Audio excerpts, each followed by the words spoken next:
I was at your album release party. Yes.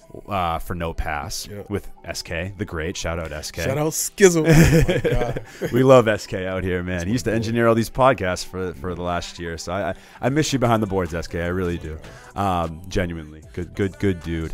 What do you think the advantages and disadvantages are of working with just one producer on a specific project? So SK is not the first producer I did like a project with. I did a project with Zay.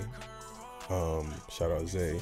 We did a project before too, but specifically what it's like working with a producer, like just by one-on-one by itself, is like, there's nothing that's really hard about it, because the reason I'm working with you in the first place is because I think that your shit's fire, to be honest. So, but it does get to a point where you start disagreeing on what you should put on the album. Like me and SK, we were disagreeing a little bit about what we should put on each album and stuff like that.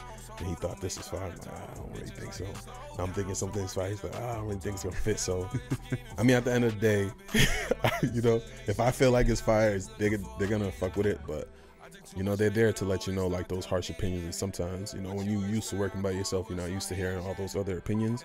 So you just gotta be able to like coexist with those opinions and be fluid and stuff like that. So we're easy working with SK. Like everything was fluid, easy. Like he was super supportive. Like, you know, he put just as much work as I did, you know? So it's easy to work with somebody like that if they're putting just as much work as you, so. Yeah, and I heard another interview you had said, like, he just kind of walked up to you at Bright Music Hall and was just like, yo, I got beats for you. After I performed, he walked up right and like, yo, I got beats. And I'm like, yeah, sure.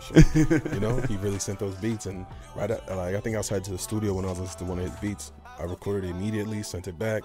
He sent even more beats after that. So it was like, he's ready to work, I'm ready to work, so yeah, we just made that happen. Yeah, that energy is like infectious, 100%. When someone's like, yo, I'm really believing this. Like, let's do it. Press run to LA, like no, I remember him talking to me about that when he was saying that you guys went to LA and stuff. What was that? What was that like going to LA with him and it was and cool, that? Bro. It was cool. It's cool to be outside of the studio with D-Phrase and SK and see how they are outside of the studio.